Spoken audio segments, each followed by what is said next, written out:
Good morning students. Good morning ma'am. आज हम pharmaceutical analysis में हमारा नेक्स्ट टॉपिक है जिसको हम रेडॉक्स टाइट्रेशन कहेंगे। वो रेडॉक्स टाइट्रेशन आज हम कवर अप करेंगे। टाइट्रेशन होता क्या है ऑलरेडी मैं आप लोगों को डिस्कस कर चुकी हूँ, लेकिन एक बार समराइज व्यू में हम ये हमारे इसको देखेंगे। तो पहले है रेडॉक्स टाइट्रेशन। रेडॉक्स टाइट्रेशन में हम कौन कौन से पॉइंट कवर करेंगे वो समझ लीजिए कि पहला देखेंगे हम डेफिनेशन। हाँ, रेडॉक्स टाइट्रेशंस होता क्या है, रेडॉक्स क्या है, टाइट्रेशंस क्या है, इनके बारे में हम डिफाइन करेंगे, डेफिनेशंस देखेंगे। फिर हम ऑक्सीडेशन रिडक्शन रिएक्शन देखेंगे। एक्चुअली यहाँ पर ऑक्सीडेशन रिडक्शन रिएक्शन का पॉइंट क्यों मेंशन किया गया, क्योंकि जो हमारा रेडॉक्स टर्म है वो हमारे ऑक्सीडेशन और रिडक्शन इन दोनों से मिलकर बना है, इसीलिए हम इसको रेडॉक्स रिएक्शन भी बोलते हैं। आप लोगों ने 11th और 12th में पढ़ा भी होगा रेडॉक्स रिएक्शन, है ना। तो उसमें ऑक्सीडेशन रिएक्शन पढ़ी होगी, उसमें रिडक्शन रिएक्शन पढ़ी होगी। हम वही रिएक्शंस यहाँ पर पढ़ने वाले हैं। नेक्स्ट इसी में टॉपिक हम कवर करेंगे जो कि है हमारा ऑक्सीडाइजिंग एजेंट और रिड्यूसिंग एजेंट। कि ऑक्सीडाइजिंग एजेंट्स क्या होते हैं, रिड्यूसिंग एजेंट्स क्या होते हैं। उसके बाद देखेंगे हम ऑक्सीडेशन स्टेट क्या है, फिर एग्जाम्पल्स देखेंगे, फिर एक्सपेरिमेंटल देखेंगे, एप्लीकेशन। ठीक है, तो ये कुछ हमारे सब टॉपिक्स हैं जिनको हम आज की वीडियोस में कवर करेंगे, आज की क्लास में कवर अप करेंगे। First of all redox. Redox reaction just मैंने आपको बताया कि हमारे दो चीजों से मिलकर बना हुआ है। एक हो गया हमारा ऑक्सीडेशन और दूसरा हो गया हमारा रिडक्शन। इसको कंबाइन हम बोलते हैं रेडॉक्स। ठीक है, अब हम टाइट्रेशंस पढ़ रहे हैं तो रेडॉक्स टाइट्रेशंस में ऑक्सीडेशन रिएक्शन और रिडक्शन रिएक्शन दोनों क्या होती है, पैरेलल साथ साथ चलते हैं। वो कैसे, अभी हम समझ लेते हैं। जो हमारे रेडॉक्स टाइट्रेशन है एक तरीके की लैबोरेटरी मेथड्स है जिसमें हम क्या करते हैं, जो भी हमारा एनालाइट्स है गिवन है, जो एनालाइट्स हमें दिया गया है उसका कंसंट्रेशंस पता करते हैं।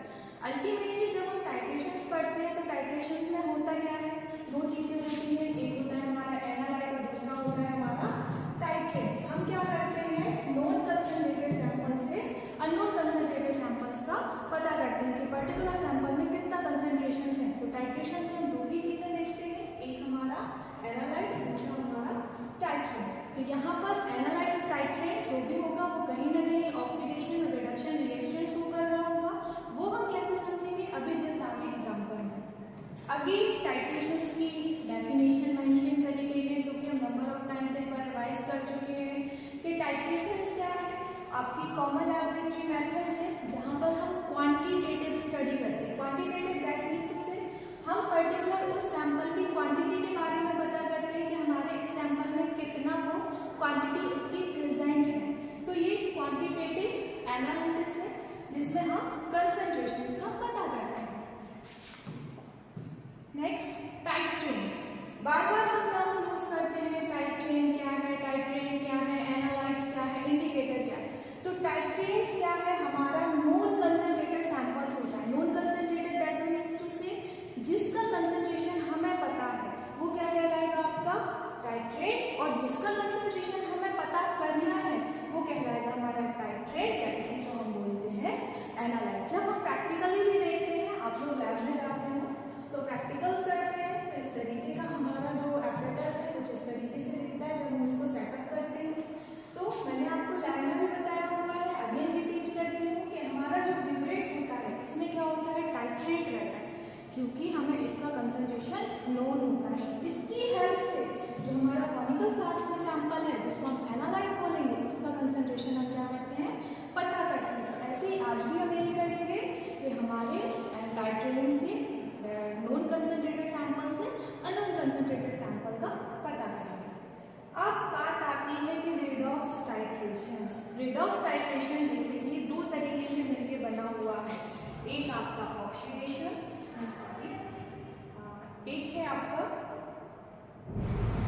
ऑक्सीडेशन और दूसरा है आपका रिडक्शन। ठीक है, अब ऑक्सीडेशन क्या है, वो कंपाउंड्स, वो एलिमेंट्स या वो कंपाउंड जो क्या कर रहे हैं, इलेक्ट्रॉन को डोनेट कर रहे हैं, लॉस हो रहा है, तो वो कहलाएगा आपका ऑक्सीडेशन। और वो कंपाउंड्स या वो एलिमेंट्स जो क्या कर रहे हैं, इलेक्ट्रॉन्स को गेन कर रहे हैं, वो कहलाएगा आपका रिडक्शन रिएक्शन। ठीक है, तो ऑक्सीडेशन क्या है, कंपाउंड जो अपने इलेक्ट्रॉन्स को लॉस दे रहे हैं, लूज कर रहे हैं, सॉरी डोनेट कर रहे हैं, और रिडक्शन जो क्या कर रहे हैं, इलेक्ट्रॉन इलेक्ट्रॉन्स को गेन कर रहे हैं, एक्सेप्ट कर रहे हैं, वो कहलाएंगे आपके रिडक्शन रिएक्शन। अब ये कुछ एग्जाम्पल से या थोड़े से ट्रिक से हम इसको याद कर सकते हैं। जैसे यहाँ पर Leo the light goes zero, that means to say losing electron is oxidation. Just अभी हमने ना बोला है कि ऑक्सीडेशन क्या है, जहाँ पर इलेक्ट्रॉन का लॉस हो रहा है, इलेक्ट्रॉन को डोनेट कर रहे हैं, तो वैसे ही हम याद कर सकते हैं Leo the light and goes zero. तो loss losing electron is oxidation and gaining the electron is reduction. तो ये छोटी सी ट्रिक है, आप चाहो तो इसके तरीके से इसको याद कर सकते हो। अब हम देख लेते हैं रिएक्शन बेसिस, देख लेते हैं कि किस तरीके से होती है। सपोज ये मेरा कोई कंपाउंड है और दूसरा ये मेरा कोई कंपाउंड है। अब क्या करें हम, डबल रेडॉक्स टाइट्रेशन होता है तो दो सैंपल हम लेते हैं। सबको पता है कि एक हमारा नोन होता है, दूसरा हमारा अननोन होता है। तो एक हमारा ए सैंपल हो गया, दूसरा हमारा बी सैंपल हो गया। अब क्या होगा, जो ऑक्सीडेशन और रिडक्शन रिएक्शन साथ साथ होनी है, तो जो ए कंपाउंड है वो क्या कर रहा है, ऑक्सीडेशन की तरह काम कर रहा है, और जो हमारा बी कंपाउंड है वो क्या कर रहा है, रिडक्शन की तरह काम कर रहा है। तो रिडक्शन में क्या होता है, गेन ऑफ इलेक्ट्रॉन, और ऑक्सीडेशन में क्या होता है, लॉस ऑफ इलेक्ट्रॉन। तो ये जो हमारा ए कंपाउंड है वो लॉस ऑफ इलेक्ट्रॉन ऑक्सीडेशन की तरह, और जो हमारा बी कंपाउंड है वो गेन ऑफ इलेक्ट्रॉन रिडक्शन की तरह काम करता है। जब इस तरीके से काम होता है तो जो हमारे कंपाउंड्स बनते हैं, दैट मींस जो हमारे प्रोडक्ट्स बनते हैं, उसमें आप देख भी पा रहे हो कलर अलग अलग है। Light yellow colour, that means उससे वहां की एनर्जी कम हो गई। कम क्यों हो गई, क्योंकि यहाँ पर जो एक कंपाउंड था उसने क्या किया, अपने इलेक्ट्रॉन्स को डोनेट कर दिया। अब जब हम कोई चीज अपने आप से डोनेट कर देंगे, सपोज आपने सुबह बढ़िया से ब्रेकफास्ट किया, आप काम कर रहे हो, कंटिन्यूसली आप काम करते जा रहे हो, एक टाइम इंटरवल के बाद क्या होता है, आपकी एनर्जी डाउन हो जाती है कि नहीं हो जाती। तो वैसे ही यहाँ पर है कि इसने इलेक्ट्रॉन्स क्या कर दिया, अपने डोनेट कर दिया तो इसके पास एनर्जी कम हो जाएगी। तो एनर्जी कम हो गई तो उसको हमने पिंक कलर कैसे दिखाया, येलो कलर से शो करिए। अब वही चीज बी कंपाउंड था, उसने कैसे रिएक्शन करी, उसने रिडक्शन रिएक्शन करी, और रिडक्शन रिएक्शन में क्या हो रहा था, इलेक्ट्रॉन मिल रहे थे, अल्टीमेटली उसको एनर्जी मिल रही थी।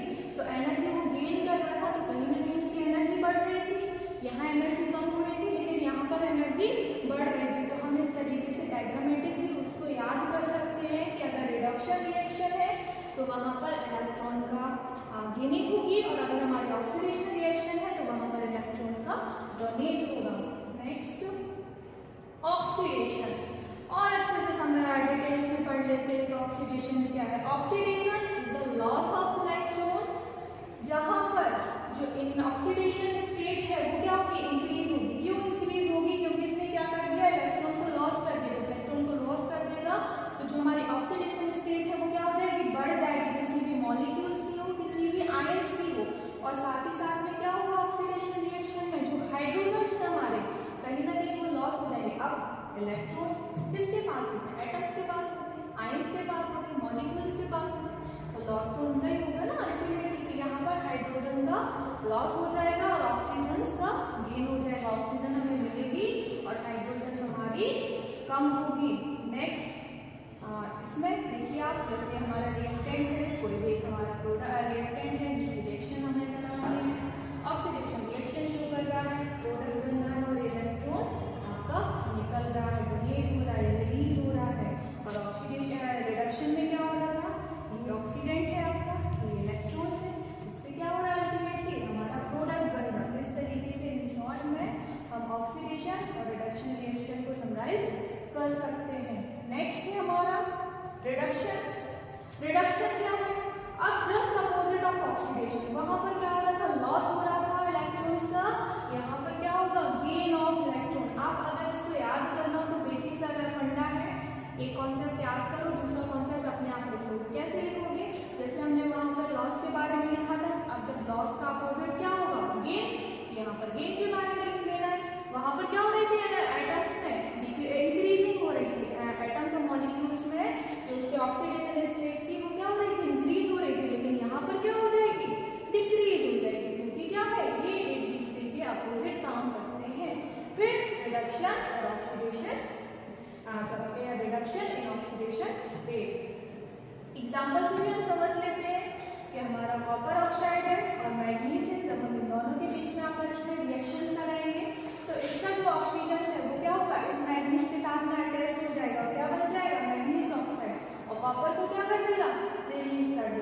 किसी रिएक्शंस को हम कैसे समझ सकते हैं, ऑक्सीडेशन और रिडक्शन के फॉर्म में। यहाँ तो हमने सिर्फ देखा कि एक प्रोडक्ट था, एक रिएक्टेंट था, बी रिएक्टेंट था, इन दोनों रिएक्टेंट ने आपस में रिएक्शंस करे और हमारा प्रोडक्ट बन गया और नेक्स्ट हमारा इलेक्ट्रॉन यहाँ पे डोनेट हो गया। लेकिन अगर हम वही ऑक्सीडेशन और रिडक्शन की रिएक्शन में देखें तो डिटेल्स में होता क्या है, ये जो कॉपर आयंस है, ठीक है, वो क्या कर रहा है, रिडक्शन रिएक्शन शो करता है, किसके लिए, कॉपर्स के लिए। और ये जो मैग्नीज आयन है वो क्या कर रहा है, ऑक्सीडेशन रिएक्शन शो कर रहा है, किसके लिए, मैग्नीज आयन के लिए। तो आप लोगों जब भी कभी अपन जब रिएक्शंस देखते हैं और उसके इलेक्ट्रॉन और हाइड्रोजन्स के बारे में बात करते हैं, या जब भी कोई भी एक कंपाउंड दूसरे कंपाउंड के साथ में जुड़ता है तो वो हमेशा अपने ऑक्सीडेशन स्टेट के साथ में जुड़ता है। ये हमको सभी को पता है। इसकी बैलेंसिंग कितनी होती है, ऑक्सीडेशन स्टेट क्या होती है, उसी हिसाब से एक दूसरे के साथ में ये जुड़ते हैं। नेक्स्ट है हमारा ऑक्सीडाइजिंग एजेंट। ऑक्सीडाइजिंग एजेंट्स क्या होंगे, एजेंट मतलब क्या समझते हो, एजेंट दैट मींस टू से वो कोई ना कोई काम करे। जैसे हम लोग भी देखते हैं ना, मार्केट में इतने सारे लोग घूमते हैं, हमने कहा वो कॉलगेट का ऐड कर रहा है, वो क्रीम का ऐड कर रहा है, वो पेप्सोडेंट का ऐड कर रहा है, तो वो कहीं ना कहीं क्या है, एजेंट है, जो क्या कर रहा है, मार्केटिंग का काम कर रहा है, उस पर्टिकुलर चीज को डिफाइन कर रहे हैं, उस पर्टिकुलर चीज के लिए मार्केटिंग कर रहे हैं। तो यहाँ भी क्या है, ऑक्सीडाइजिंग एजेंट मतलब ये कंपाउंड या वो मटेरियल जो उसके लिए एज अ काम कर रहे हैं, उस एजेंट्स की तरह काम कर रहे हैं। तो ऑक्सीडाइजिंग एजेंट वो कंपाउंड या वो सब्सटेंस जो क्या करेंगे, ऑक्सीडेशन या ऑक्सीडाइज करेंगे किसी, ठीक है, ऑक्सीडेशन रिएक्शन में हेल्प करेंगे, तो कहलाएंगे हमारे ऑक्सीडाइजिंग एजेंट। और oxidising agent gives oxygen to another substance, क्या करते हैं, ऑक्सीजन देते हैं दूसरे सब्सटेंस को, ठीक है। एग्जांपल के लिए क्यूप्रस, ये क्या है, हमारा ऑक्सीडाइजिंग का एग्जांपल है। नेक्स्ट है हमारा reducing agent, just opposite of oxidising.